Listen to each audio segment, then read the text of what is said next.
जय श्री कृष्णा। राधे राधे भक्तजनों, आज हम सभी ने श्रवण करेंगे गणपति का मारक रूप। आज हम अपने गणपति पापा की गाथा सुनेंगे। हम सब गणपति जी के तारक रूप से परिचित है, जिसमें गणपति का एक हाथ आशीर्वाद देने वाला और करुणामय दृष्टि है। उनके मारक रूप की इस गाथा में गणपति ने असुरों का वध कर देवताओं के कष्टों का निवारण कैसे किया था, हम आज यह देखेंगे। सिंदूरासुर नाम का एक बलवान राक्षस था। उसके पास बहुत बड़ी सेना थी। कोई भी उसे पराजित नहीं कर पाता था। वो देवताओं को कष्ट देता था। वो ऋषि मुनियों के जग तप में वो निरंतर विघ्न बाधा डालता रहता था। उसे त्रस्त होकर देवता और ऋषि मुनियों ने उसका वध करने का निर्णय लिया, परंतु ऐसे शक्तिशाली असुर को मारेगा कौन, यह प्रश्न सबके सामने उत्पन्न हुआ। तब पराशर ऋषि गणपति के पास गया। उन्होंने गणपति से सिंदूरासुर का वध करने की विनती की। गणपति मूषक चूहे पर सवार हुआ और अपनी सेना लेकर युद्ध के लिए निकल पड़े। सिंदूरासुर के पहरादारों ने दूर से देखा कि गणपति जी आ रहे हैं। उन्होंने यह सिंदूरासुर को बता दिया। सिंदूरासुर को उसके साथ कोई युद्ध करने आ रहा है। यह सुनकर बड़ा आश्चर्य हुआ। गणपति जैसा छोटा सा बालक मुझसे युद्ध करेगा, यह सोचकर उसे हंसी आ गई। इतने में गणपति उसके सामने आकर खड़े हो गए। उन्होंने सिंदूरासुर को युद्ध के लिए ललकारा। सिंदूरासुर गणपति को पकड़ कर मसलने वाला ही था कि इतने में गणपति ने अपना चमत्कार दिखा दिया। उनका रूप राक्षस से 2 गुना 3 गुना हो गया। गणपति ने उसे उठाया और मरना आराम कर दिया। राक्षस से रक्त जीत हो गया। यह देखते ही सिंदूरासुर की सेना वहाँ से भाग गया। सिंदूरासुर के लाल रक्त से गणपति की देह भीग गई। वो लाल सिंदूरी दिखाई दे रही थी। अंत में सिंदूरासुर मृत्यु को प्राप्ति हुआ और गणपति का क्रोध शांत हो गया। शक्तिशाली सिंदूरासुर पर बाल गणपति ने विजय प्राप्ति की। यह देखकर सभी देवताओं ने गणपति की जय जयकारा वो करने लगी। अब गणेश जी की दूसरी कथा। ऐसा ही और एक अंगालासुर नाम का दुष्ट राक्षस था। वो भी सिंदूरासुर जैसे सभी को कष्ट देता था। अंगालासुर मुंह से आग उगलता था। उसकी दृष्टि के सामने जो भी आता था उसे वह जला डालता था। उसके नेत्रों से अग्नि की ज्वाला निकलती थी। मुख से वह अधिक धुआं निकलता था। सभी को उससे बहुत भय लगता था। अंगालासुर ने ऐसे अनेक जंगल जला डाला था। वह खेत की फसल, पशु पंछी, मनुष्य सबको जलाकर और राख कर देता था। अनेक राक्षसों को गणपति ने मार डाला था। यह अंगालासुर को गाता था। उसे गणपति से प्रतिशोध लेना था। गणपति का वध करना था, इसलिए वो उनका खोजता फिरता रहता था, परंतु गणपति उसके हाथ नहीं लगते थे।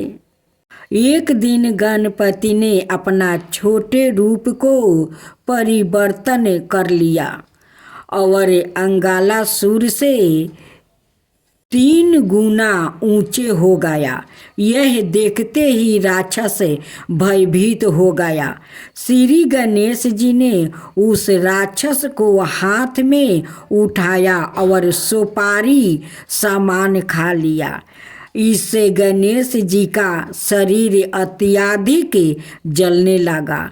इसे जलने को अलप करने के लिए सभी देवताओं ने और ऋषि मुनियों ने उनका दूब अर्पण किया। दूब से जलन मिट गया और गणपति जी की जलन शांत हो गई। तो साथियों, दूब में कितना शक्ति है कि गणेश जी की जलते शरीर दूब से शांत हो जाता है। आगे चलकर गणेश जी ने विधन सूर नाम के राक्षस का भी वध किया, इसलिए उन्हें विदेश्वर कहा जाता है। गणपति विद्या के देवता है। अध्ययन आरंभ करने से पूर्व हमें उनका स्मरण करना चाहिए। इसे पढ़ाई में होने वाली सारी कठिनाई दूर होती है और पढ़ाई में सहायता मिलती रहती है।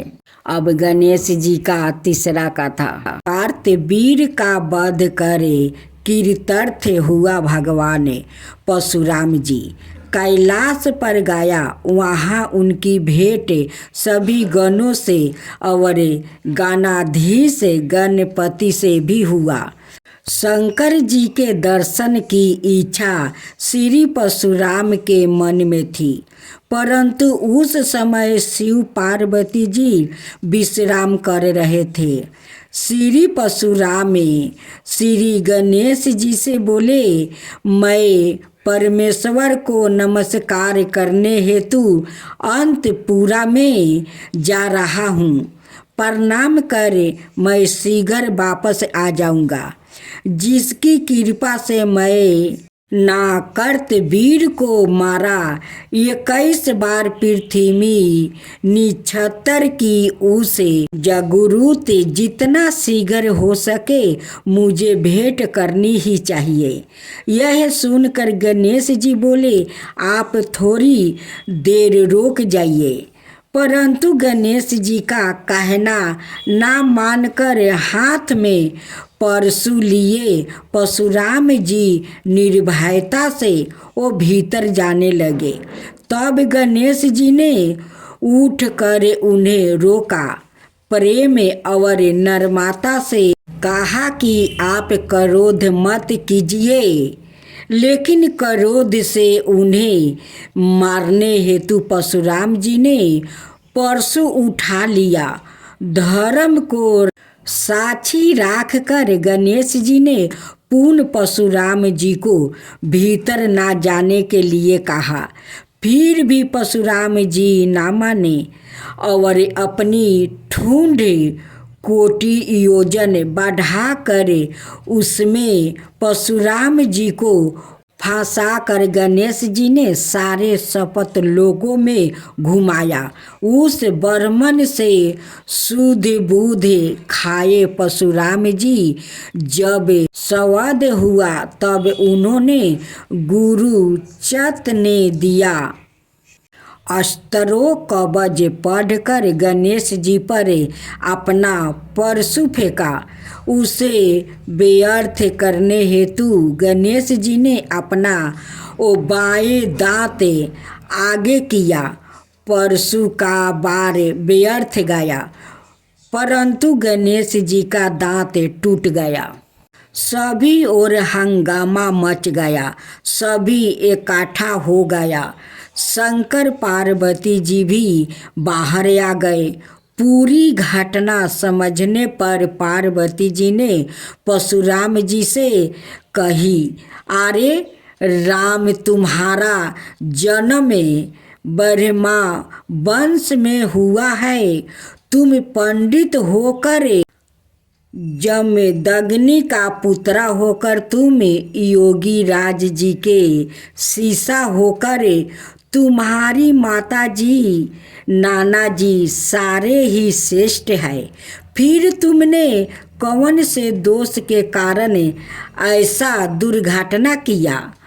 अमोधे जैसा परशु लेकर कोई भी सिंह को मार सकता है, तुमने ऐसा परशु गणेश पर चलाया है।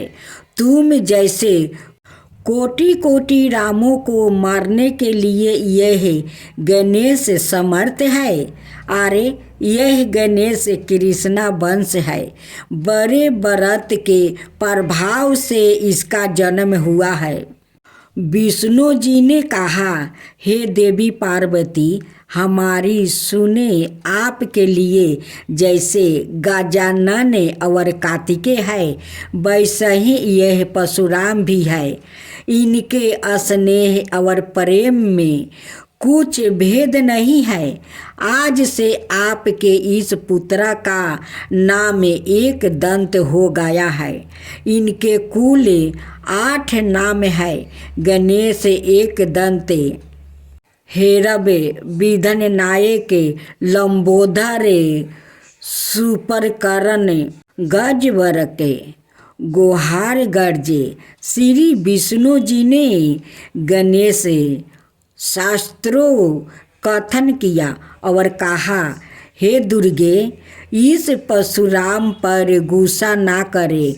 इस घटना से ही गणेश जी को एक दंत नाम प्राप्ति हुआ है। आप पुत्रवत परशुराम को अभय दे, तब से श्री गणेश एक दंत हो गए। अब गणेश जी की चौथा कथा। गणपति ज्ञान के देवता है। यह हमारे बुद्धित दाता है। इन्हें सारे विघ्न दूर करने वाले भगवान अर्थात विघ्नहर्ता भी कहते हैं। आज देखते हैं उनके दूसरे अनेक नामों में चिंतामणि नाम उन्हें कैसे मिला। कर्ण नाम का एक दुष्ट राजपुत्र था। वो दीन और असहाय लोगों को बहुत पीड़ा देता था। ऋषि मुनियों के तप में विघ्न उत्पन्न करता। एक बार अपने मित्रों समेत वह जंगल में शिकार पर गया। उसी जंगल में कपिल मुनि का आश्रम था। उन्होंने कर्ण का स्वागत किया और उसे अपने मित्र के साथ भोजन करने का आमंत्रित दिया। कपिल मुनि की झोपड़ी देखकर कर्ण को हंसी आ गई। उसने कहा, आप जैसा निर्धन साधु इतने लोगों को भोजन कैसे कराएगा? उस पर कपिल मुनि ने अपने गले की चेन में लगा चिंतामणि निकाल कर एक चौपाई पर रख दिया। मणि को नमस्कार कर प्रार्थना की। उससे वहाँ पर खाने का एक बड़ा कक्ष निर्माण हुआ। सबको बैठने हेतु चंदन के आसन, पाटा और चौपाई चौरंगा लगाई गई थी। चांदी की थाली कटोरियों में तरह तरह के पकवान परोसे गए थे। कर्ण और उनके मित्र उस सौगिरनी भोजन से वो संतोष हो गया। कर्ण के मन में मणि प्राप्ति करने की इच्छा जागृत हुई। उसने कपिल मुनि के समक्ष अपनी इच्छा व्यक्त की, किंतु कर्ण का स्वभाव पाता होने के कारण कपिल मुनि ने उसे चिंतामणि देने से इनकार किया। उस पर कर्ण ने अत्याचार से वह मणि छीन लिया। तत्पश्चात कपिल मुनि ने गणपति की उपासना की।